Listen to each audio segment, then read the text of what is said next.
Okay, good morning. Today we are going to start discussing from question number 6.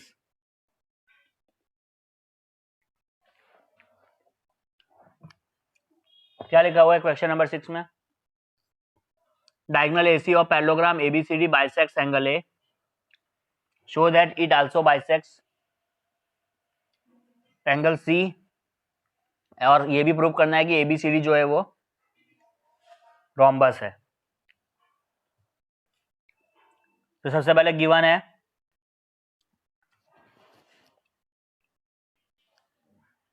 ABCD एक parallelogram draw कर लें.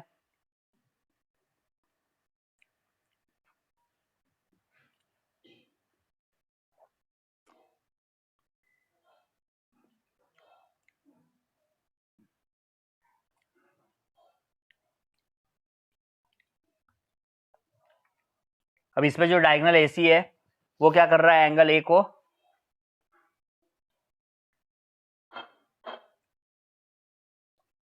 Bisect करेगा. तो हमें शो करना है कि एंगल C को भी बाइसेक्ट करे. बाइसेक्ट करेगा मतलब क्या हो गया, ये एंगल और ये एंगल इक्वल है. कल की क्लास में कहा थे बेटा शुभम दास? कल ज्वाइन नहीं किए थे आपने कल की क्लास में? अच्छा,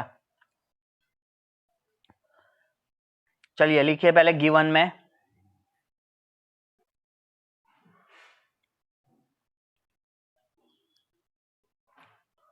तो गिवन है आपका parallelogram ABCD.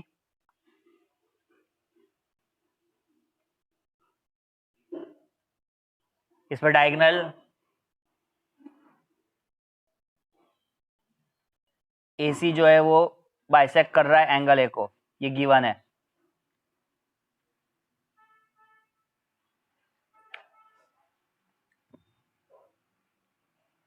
Afterwards write down to prove क्या करना है?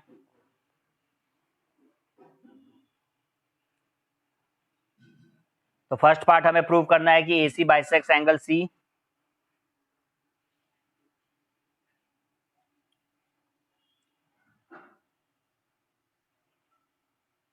और सेकंड प्रूव करना है कि ABCD जो है वो क्या है, रोम्बस है.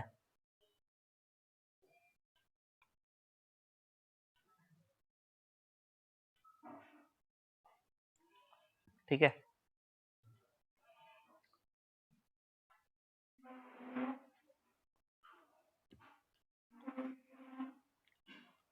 सबसे पहले ये जो ट्रायंगल है ADC और CBA वाला, इन दोनों ट्रायंगल को हमें सिमिलर शो करना है, सॉरी कॉन्ग्रुएंट शो करना है. ठीक है ना? ADC और ABC को किससे करोगे? SSS से हो जाएगा.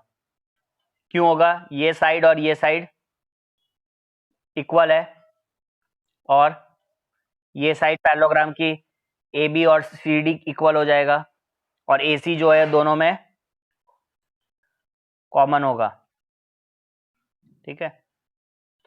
तो SSS से हम इसको पहले ट्रायंगल को कॉन्ग्रुएंट शो कर देते हैं.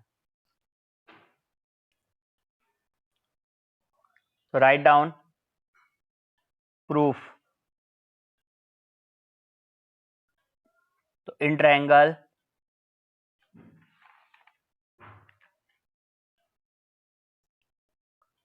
ABC and in triangle ADC, AD के इक्वल क्या आ रहा है, कौन सी साइड ऑपोजिट में है? AD equal to BC. ये हो गई आपकी ऑपोजिट साइड्स.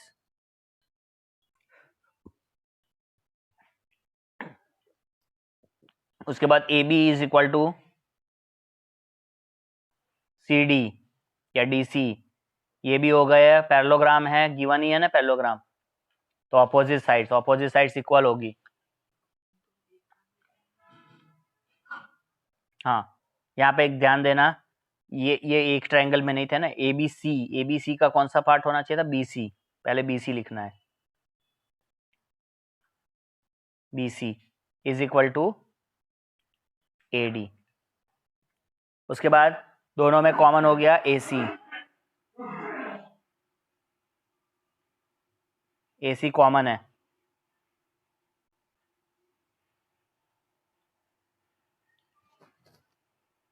अब यहां पे क्या हो जाएगा,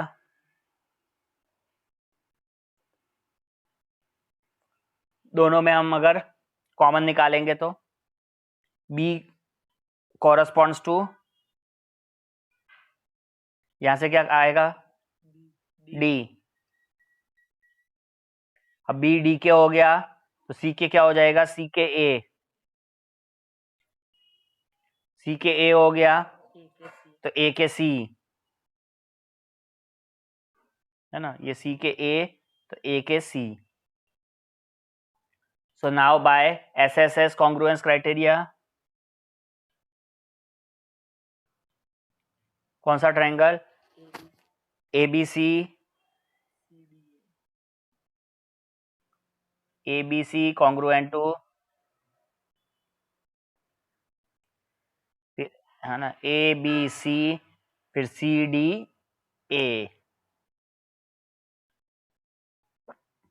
अब मुझे प्रूफ जो करना था, एंगल बाइसेक्ट करता है, AC जो है वो एंगल C को भी बाइसेक्ट करता है, ऐसा प्रूफ करना था, है ना। अब AC जो है एंगल C को भी बाइसेक्ट प्रूफ कर रहा है, वो कैसे आएगा, ये दोनों जो एंगल है, ये वाला एंगल और ये वाला एंगल, ये दोनों क्या होने चाहिए, हमें शो करने इक्वल।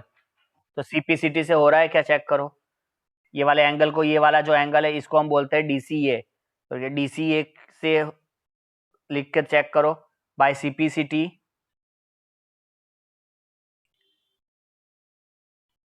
और दूसरा कौन सा है साइड ABC में,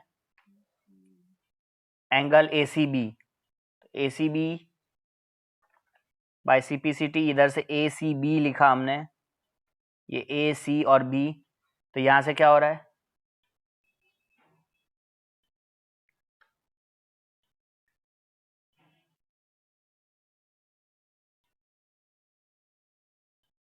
CAD आ रहा है ना।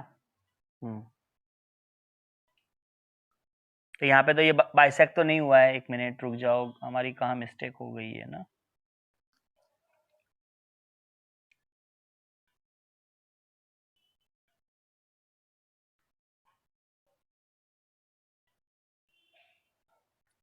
CAD,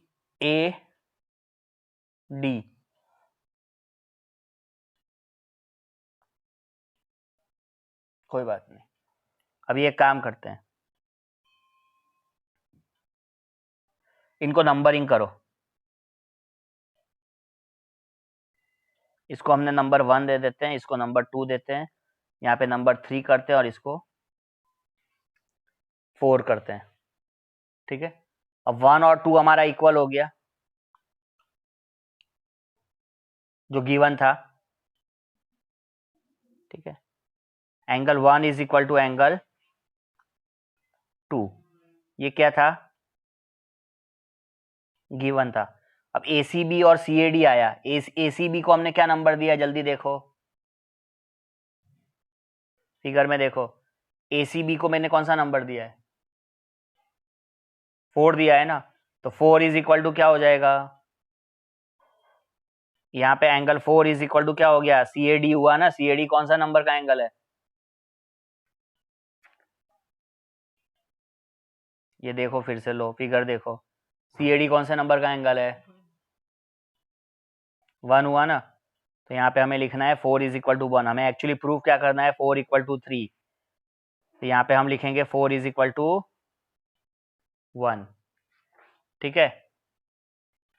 प्रूफ तो करना है 4 और 3,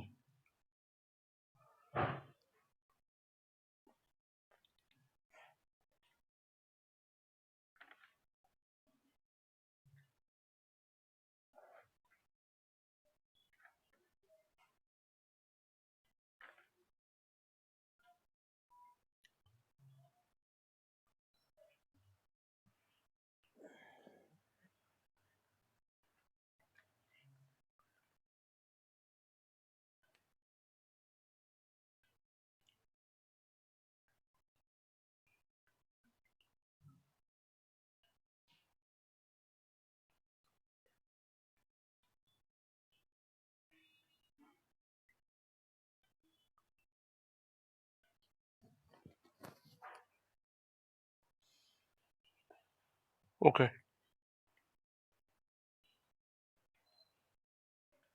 इधर और एक चीज कर सकते हैं सीपीसीटी में, ये 4 और 1 तो यहाँ पे हमने ये सीपीसीटी से लेकर आ गए। अब यहाँ पे देखो और इसको और थोड़ा कंसीडर करते हैं। तो ट्रायंगल एबीसी हमने कॉन्ग्रुएंट शो की हुई है, ट्रायंगल किसके, सीडीए। अब हमारे इसमें कहीं पे भी हमें अभी तक 3 एंगल नहीं मिला। 3 के लिए अभी आप देख लो 3 को क्या पढ़ना है, 3 को पढ़ना है डीसीए, है ना। तो यहाँ पे हम लिख लेते हैं डीसीए। तो यहाँ पे इसका जो है बाय सीपीसीटी, बाय सीपीसीटी यहाँ से जो एंगल डीसीए ले लो, डीसीए इज इक्वल टू किसके हो रहा है, डीसी, और फिर ये हो गया ए। तो डीसीए लोगे तो क्या यहाँ से लिखना पड़ेगा, एंगल बी बीएसी, ठीक है। अब डीसीए का क्या नंबर हमने दिया है, 3। बीएसी का क्या नंबर दिया है, बीएसी का नंबर 2 दिया है, वेरी गुड। बीएसी का आपने एंगल का नंबर 2 दिया है, ठीक है। तो अभी ये भी एक रिलेशन हमने आ गया कि 2 इज इक्वल टू 3, पर मुझे प्रूव क्या करना है, 3 इज इक्वल टू 4। अब देखो यहाँ पे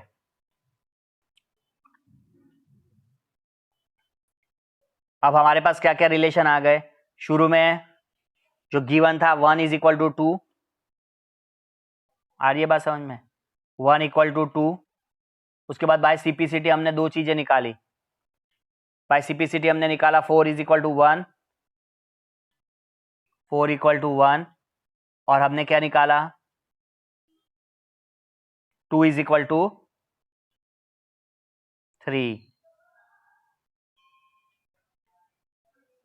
अब देखो ये तीनों को मिला लो, इसको नंबर 1 दे देते हैं, जो 1 इक्वल टू 2 गिवन था, ये सीपीसीटी से ये हुआ नंबर 2, ये नंबर 3।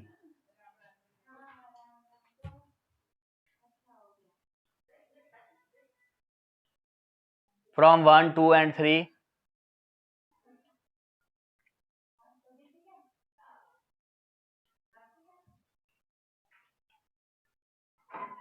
ठीक है, फ्रॉम 1, 2 एंड 3।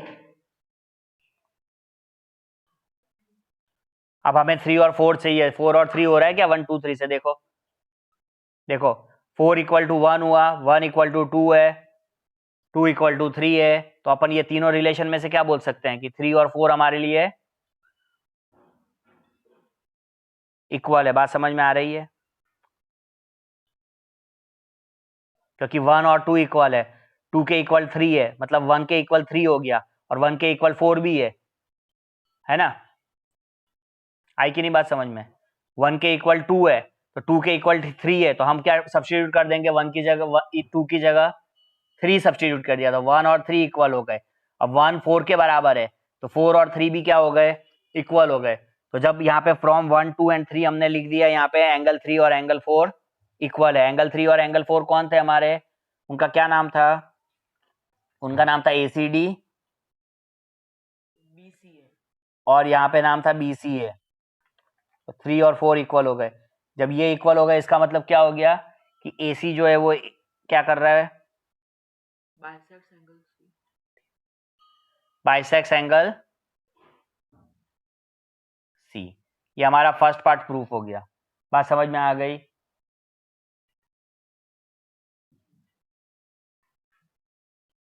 आ गई बेटा जी, समझ में पूछ रहा हूं। ओके, अब हमें क्या प्रूफ करना है, इस पैरेललोग्राम को रोम्बस शो करना है। पैरेललोग्राम को रोम्बस शो करना है तो क्या शो करना होगा, उसके ऑल साइड्स इक्वल शो करने हैं, ठीक है, ऑल साइड्स इक्वल शो करने हैं। अभी ये ऑल साइड्स इक्वल भी हो जाएंगे। देखो कोई भी एक ट्रायंगल ले लेते हैं हम, यहाँ पे हमें कुछ, ये तो बहुत ज्यादा इजी हो जाएगा। इन ट्रायंगल एडीसी लिखा, एडीसी के अंदर में देखो, एडीसी में हमारे दो एंगल थे, फिगर पे आ जाओ, 1 और 3। तो एडीसी में 1 और 3 इक्वल है कि नहीं, हमने आगे में प्रूफ किया है यहाँ पे 1 और 2 प्रूफ किया था, तो 1 और 2 के बराबर 2 और 3 आता है। देखो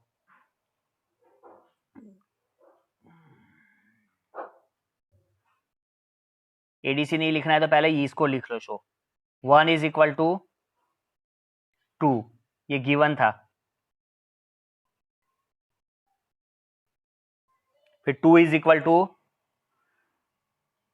3, ये हमने सीपीसीटी से प्रूव किया था।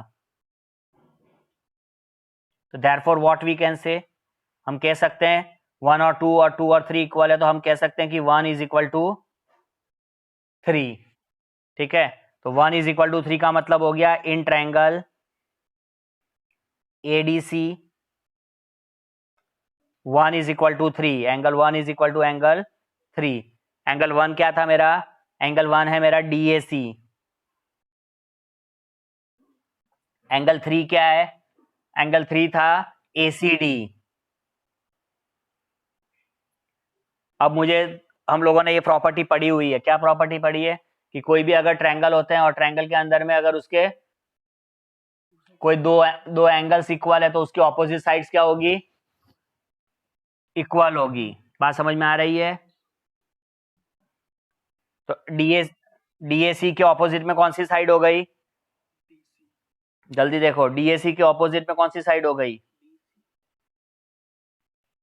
ये तुम्हारा डीएसी है, देख लो यहाँ पे है ना डीएसी, तो डीएसी के ऑपोजिट में ये वाली साइड है डीसी, और एंगल 3 के ऑपोजिट में कौन सी साइड हो गई, एडी।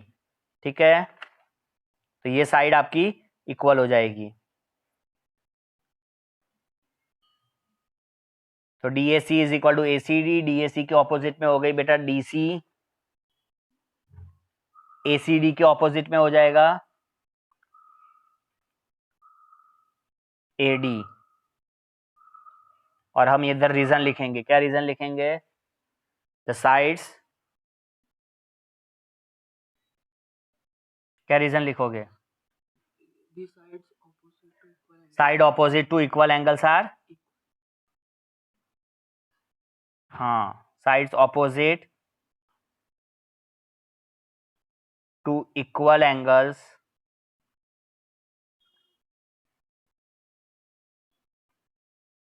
Are equal. देयरफॉर अभी हमको कौन सी साइड मिल गई, DC is equal to AD, DC is equal to AD. अब ये DC is equal to AD जो है वो कौन सी साइड है पैरेललोग्राम की, adjacent sides.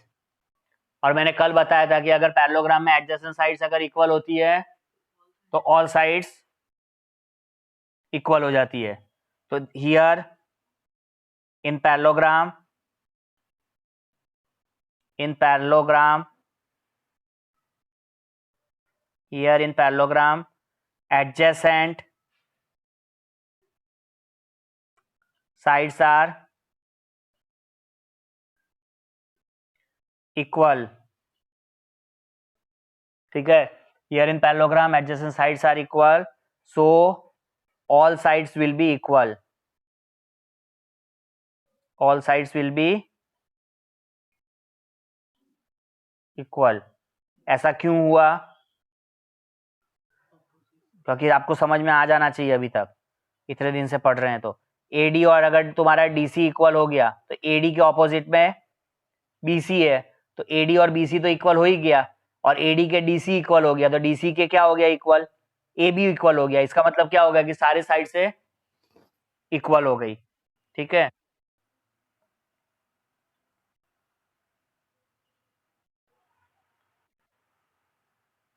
so all sides will be equal, therefore we can say that AB is equal to BC is equal to CD is equal to DA, right?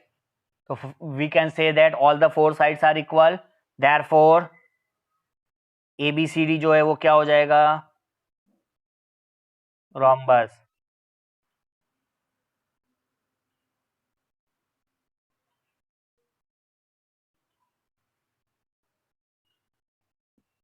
okay, hence proof।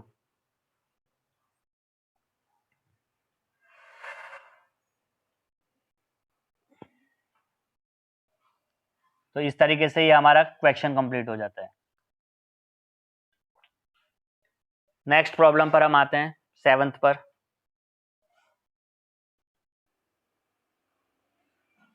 7th में बोला है ABCD is a rhombus, show that the diagonals AC bisects angle A as well as angle C and the diagonal BD bisects angle B as well as angle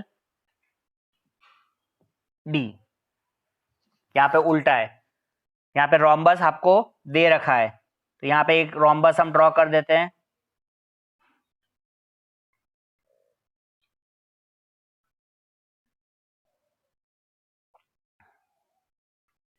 ये हो गया आपका rhombus ABCD।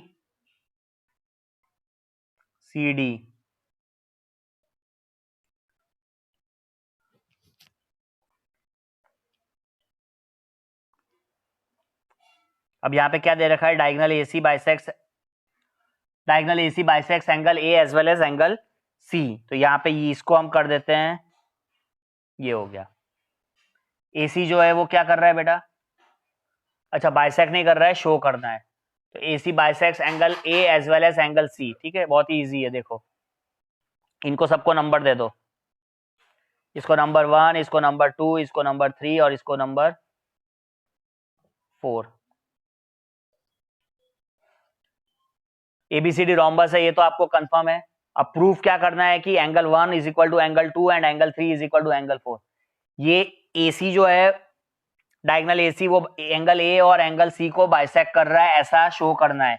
इसके बाद हमें दूसरा डायगोनल भी लेना है, डायगोनल BD, वो एंगल B और एंगल D को बाइसेक्ट करेगा, वो हमें शो करना है। ठीक है, बहुत ही ईजी है, इससे ज्यादा ईजी कोई क्वेश्चन नहीं मिलेगा। ध्यान से इधर देखना, सबसे पहले गिवन लिख लो।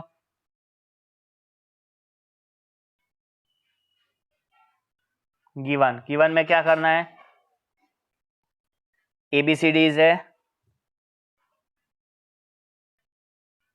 रोम्बस,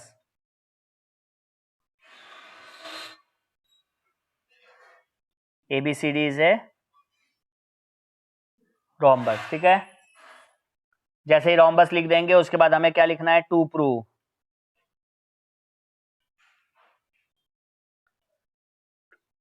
टू प्रूव में हमें शो करना है कि angle AC bisects angle A,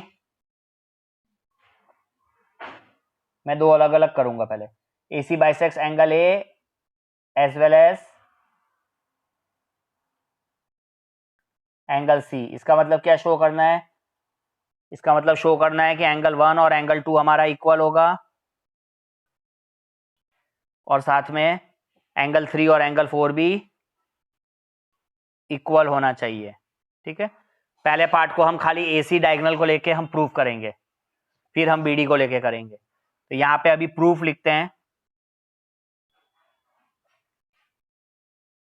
proof. अभी थोड़ी देर पहले आपको बताया, क्या बताया, पहले देख लो, ट्रायंगल ADC ले लो, बहुत ही ईजी है। सबसे पहले ट्रायंगल ADC लो और कुछ मत लो। इन ट्रायंगल ADC कोई यहाँ पे कॉन्ग्रुएंट शो करने की जरूरत नहीं है, बिना कॉन्ग्रुएंट के होगा।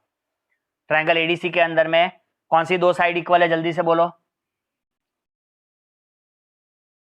हाँ very good, DA is equal to DC और AD is equal to DC, ठीक है। तो AD is equal to DC, ठीक है। ये क्या है, ये गिवन है, all sides are equal in rhombus, that's why it is given. अब तुम्हें पता है, क्या पता है होना चाहिए, कि जब साइड्स इक्वल होती है तो उसके ऑपोजिट एंगल्स भी इक्वल होंगे, राइट। ओके, हाँ तो यहाँ पे क्या लिखेंगे, angles opposite to equal sides are equal. यहाँ पे आप लिखोगे angles opposite to equal sides are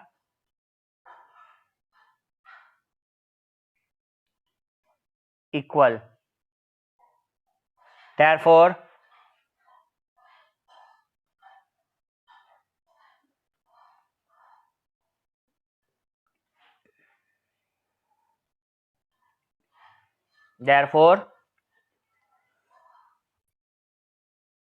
okay,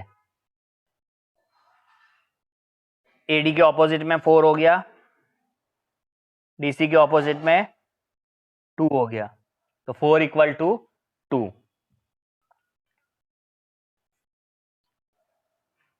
ठीक है, इसको डाल के रखिए नंबर 1। अब उसी तरीके से बगल वाला ट्रायंगल ले लो। ट्रायंगल, दूसरे ट्रायंगल का क्या नाम होगा? इन ट्रायंगल एबीसी, यहाँ पे कौन सी साइड्स इक्वल थी बेटा? A B is equal to B C, right. यहाँ पे भी वही प्रॉपर्टी लग रही है, the angles opposite to equal sides are equal. तो सेम प्रॉपर्टी की वजह से ए बी के ऑपोजिट में कौन सा एंगल है? एंगल 4। बीसी के ऑपोजिट में कौन सा एंगल है?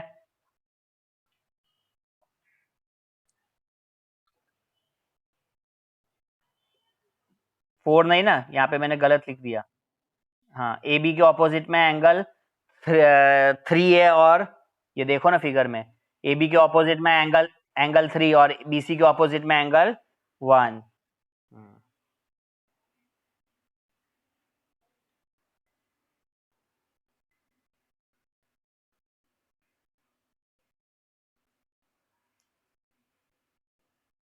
और बीसी के ऑपोजिट में एंगल 1। ओके, इसको दे दीजिए नंबर 2।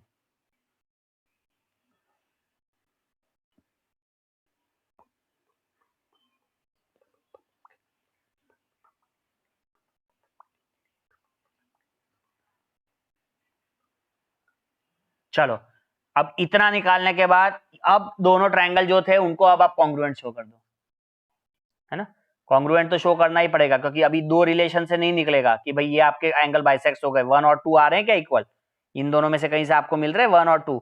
1 और 2 नहीं मिल रहा है, 3 और 4 भी नहीं मिल रहा है, एक रिलेशन और निकालना पड़ेगा। तो एक रिलेशन और निकालना है तो क्या करेंगे? In triangle ABC and in triangle ADC को कॉन्ग्रुएंट शो कर दो फटाफट। तो now in triangle ABC and in triangle ADC, अभी थोड़ी देर पहले हमने किया था, एबीसी और एडीसी कॉन्ग्रुएंट क्यों क्यों हो जाएंगे? कौन सी कंडीशन? एसएसएस कंडीशन से ही हो जाएंगे। हाँ, ठीक है ना, तो एसएसएस से हो जाएंगे। तो ये एसएसएस से हो जाएंगे, तो हम यहाँ पे लिख देते हैं A B is equal to ADC का डीसी हो गया। उसके बाद एबीसी का बीसी हो गया, BC is equal to AD हो जाएगा। एसी दोनों में कॉमन आ जाएगा, तो ये हो गया हमारा कॉमन, और ये हो गए हमारे इक्वल साइड्स, है ना। इसकी सारी opposite sides, all sides equal होती है, हमने यहाँ पे ऑपोजिट साइड्स को यहाँ पे इक्वल में ले लिया। अब इसकी कॉरेस्पॉन्डिंग आप लिख लो। कॉरेस्पॉन्डिंग में देख लो, ये ऊपर वाले में से बी के कॉरेस्पॉन्ड्स क्या हो गया? दोनों में बी है, बी के कॉरेस्पॉन्ड्स डी आ गया, तो यहाँ पे आप लिख लो कि बी कॉरेस्पॉन्ड्स टू डी।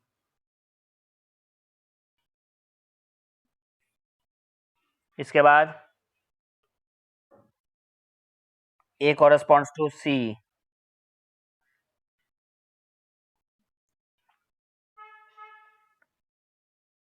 और तीसरा C corresponds to A. Next is by S S S congruence criteria, triangle ABC congruent to C D A. ठीक है, अब बाय सीपीसीटी देखो क्या लिखेंगे। बाय सीपीसीटी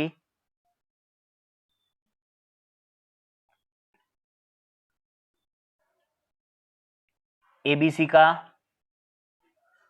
बीएसी हो रहा है, एबीसी में से बीएसी ले लिया। अगर बीएसी ले लेता हूं तो क्या लिखना पड़ेगा? जल्दी बोलो, बीएसी लिखूंगा तो क्या लिखूंगा बाय सीपीसीटी? अरे बाबा 2 तो ठीक है, पर बीएसी के ऑपोजिट क्या लिखना है? बी ए, ये बी ए और फिर ये सी हो गया, तो डी सी और इधर हो जाएगा ए। आ गई बात समझ में? हाँ, अब BAC है कौन सा नंबर का एंगल? 2 है। तुमने फिर फिगर ही नहीं बनाया है, इसलिए तुम 2 बोल रहे हो। ये देख लो, ये BAC कौन सा नंबर का एंगल है? BAC इज एंगल 1, कुछ भी मन में आ रहे बोल रहे। और DCA कौन से नंबर का एंगल है? एंगल 4। ठीक है, तो BAC हो जाएगा एंगल 1,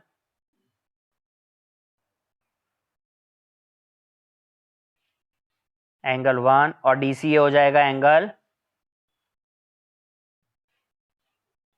4। ठीक है, अब इसको हम नंबर दे देते हैं 3। अब हमारे रिलेशन हो जाएंगे। अब देखो जल्दी से, पहला नंबर हमने किसको दिया था? 4 इज इक्वल टू 2, है ना। फर्स्ट नंबर हमने दिया 4 इज इक्वल टू 2। उसके बाद सेकंड नंबर हमने दिया 3 is equal to, angle 3 is equal to 1। और थर्ड नंबर हमने दिया 1 इज इक्वल टू 4 को। ये हो गया हमारा नंबर 1, ये हो गया नंबर 2, ये हो गया नंबर 3। इस फ्रॉम 1, 2 एंड 3 में से देख लो 1 और 2 इक्वल हो रहा है कि नहीं हो रहा है? फ्रॉम 1, 2 एंड 3 में से आप देखो 1 और 2 इक्वल हो जाएगा कि नहीं होगा? जल्दी से देखो। देखो अब हो जाएगा, क्योंकि ये 1 और 4 इक्वल है। देखो 1 और 4 इक्वल है, तो 4 के इक्वल क्या होगा? 2। इसीलिए जब 1 और 4 इक्वल है तो 4 के इक्वल 2 हो गया ना। That's why 1 is equal to 2 automatic आ गया। और 3 और 4 इक्वल हो रहा है कि नहीं हो रहा है? देखो अब 3 के इक्वल 1 है, हमने प्रूव किया था, और 1 के इक्वल 4 है। 3 के इक्वल 1 है और 1 के इक्वल 4 है। That's why we can say that 3 is equal to also 4। यही चीज मुझे प्रूव करनी थी कि 1 is equal to 2 and 3 is equal to 4। तो अब यहां पे ये क्या हो जाएगा? इसको हम क्या लिखेंगे स्टेटमेंट, कि AC bisects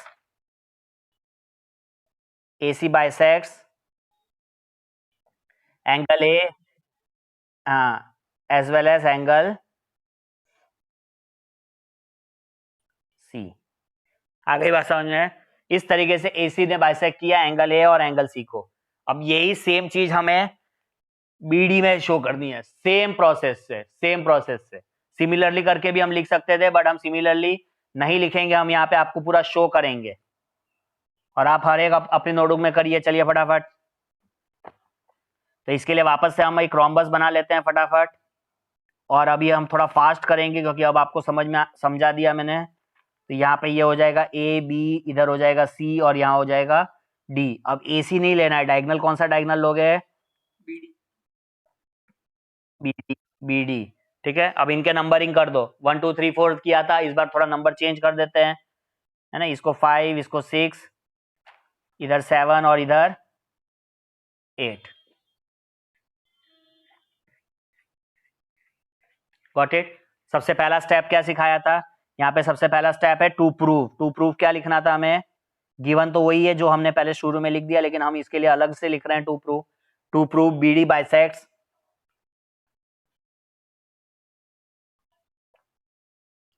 angle B and angle D। ठीक है, अब एंगल B और एंगल D बाइसेक्ट करेगा, तो यहाँ पे एंगल B का क्या हो जाएगा? एंगल B का हो जाएगा बेटा 5 इज इक्वल टू 6 शो करना है। और दूसरा क्या शो करना है आपको? कि एंगल 7 और एंगल 8, तभी वो बाइसेक्ट हो रहा है ना। BD तभी बाइसेक्ट कर रहा है एंगल B और एंगल D को। चलिए अब प्रूफ में आ जाते हैं। तो प्रूफ में जैसे अभी फटाफट लिखवाया उसी तरीके से आप लिखोगे। इन ट्रायंगल, बोलते चलो अब तो फटाफट। पहला ट्रायंगल ADB। ADB में कौन इक्वल हो रहा है? देखो AB is equal to AD। अब AB और AD अगर इक्वल है तो इसके ऑपोजिट एंगल्स इक्वल हो जाएंगे, जो मैंने आपको स्टेटमेंट लिखवाया था, है ना। तो AB के ऑपोजिट में कौन सा एंगल है? AB के ऑपोजिट में एंगल 7, और AD के ऑपोजिट में एंगल 5। तो यहाँ पे आप लिखोगे angles opposite to equal sides are equal। समझ गए? तो 7 और 5 इसको नंबर फिर से अब हम दे देंगे हमारे लिए, यहाँ पे हो गया इस प्रूफ में ये नंबर 1। उसी तरीके से इन ट्रायंगल एडीबी के बाद कौन सा ट्रायंगल लेना है? बीसीडी। बीसीडी में क्या लोगे? बीसीडी लेना है ना, ठीक है ना? बीसीडी में BC is equal to C D ले लो, ये आपकी इक्वल साइड्स है। हाँ, BC is equal to C D, तो बीसी के ऑपोजिट में कौन सा एंगल हो गए? तुम्हारा करना पूरा। बीसी के ऑपोजिट में angle 8, angle 8 is equal to angle 6। इसको क्या करोगे? नंबर 2 दे दिया हमने हमारे लिए। अब क्या करना है को बताया था दोनों ट्रायंगल को। वेरी गुड, बहुत अच्छा, ध्यान दे रहा है बच्चा। इंटरनल में पूरे 20 marks. Now in triangle ABD और ट्रायंगल बीसीडी को कॉन्ग्रुएंट शो करोगे फटाफट। तो in triangle ABD and in triangle BCD, है ना? एबीडी में देखो, एबीडी में क्या लिखना था? A B is equal to C D लिखना है।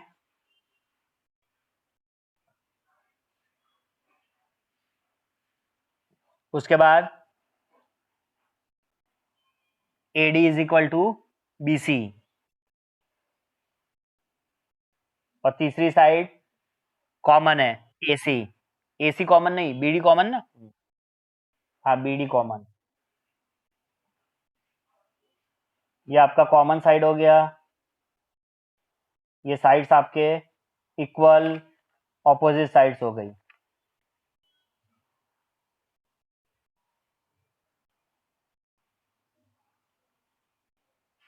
अब यहां से bye S S S congruence इसमें सबसे फटाफट लिख दो कौन किसके कॉरेस्पॉन्डिंग है। ऊपर वाले में अगर हमने ले लिया तो यहां से देख लो,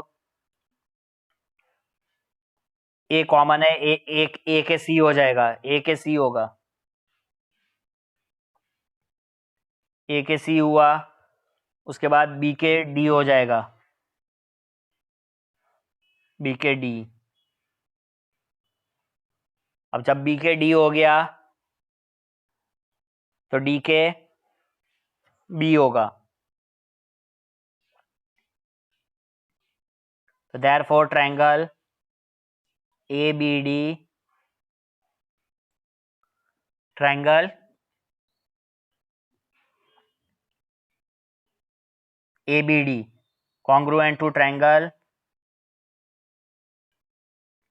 सी डी बी। चलो अब यहां से कोई भी एक एंगल ले लेते हैं ए बी डी का, ए बी डी ले लेते हैं। तो by CPCT A B D ले लेते हैं, ए बी डी जो हमारा 5 है एंगल नंबर। तो बाय सीपीसीटी आप लिख लो A B D, angle A B D. तो A B D is equal to क्या हो जाएगा? C D B. A B D को कौन सा नंबर का एंगल लिया था? ए बी डी को हमने लिया है angle number 5। C D B को कौन सा नंबर का एंगल लिया है? सी डी बी को मैंने लिया था नंबर 8।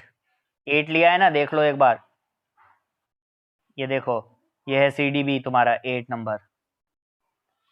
तो सी डी बी को ले लिया 8। इसको क्या नंबर देंगे? नंबर 3। अब वापस से हम अपने नंबर्स, पूरे नंबर्स लिख देते हैं। हमने नंबर 1 लिया था 7 और 5 को, 7 इज इक्वल टू 5, ये था हमारा नंबर 1। नंबर 2 किसको हमने लिया? 8 और 6 को। 8 इज इक्वल टू 6, ये हो गया हमारा नंबर 2। इसके बाद नंबर 3 किसको लिया? 5 और 8 को, ये हो गया नंबर 3। चलो अब यहाँ पे बहुत ही इजी हो गया। अब एक्चुअली मुझे प्रूफ क्या करना था, प्रूफ करना था नंबर 5 और 6 और 7 और 8। तो ये फ्रॉम 1 2 3 यहाँ पे देख लो, फ्रॉम 1 2 एंड 3। हाँ 5 और 6 हो रहा है कि नहीं हो रहा है? क्यों हो रहा है? क्योंकि 5 और 8 इक्वल है और 8 के 6 इक्वल हो गया, तो क्या हो गया अल्टीमेटली 5 और 6 इक्वल हो गया। बात समझ में आ गई? उसी तरीके से 7 और 8 इक्वल शो करना है, तो 7 और 8 अगर इक्वल शो करना है तो 7 के इक्वल 5 है। देखो 7 के इक्वल 5 है, 7 के इक्वल 5 है तो 5 के इक्वल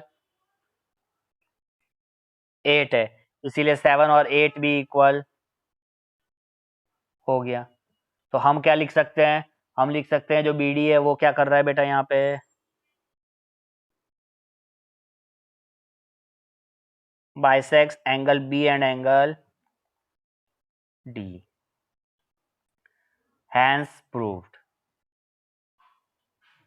तो ये दोनों प्रॉब्लम बहुत ही इजी है, पर सिस्टमेटिक इस तरीके से इजी फॉर्म में अगर आप लिखेंगे तो बहुत ही इजी बन जाएगा।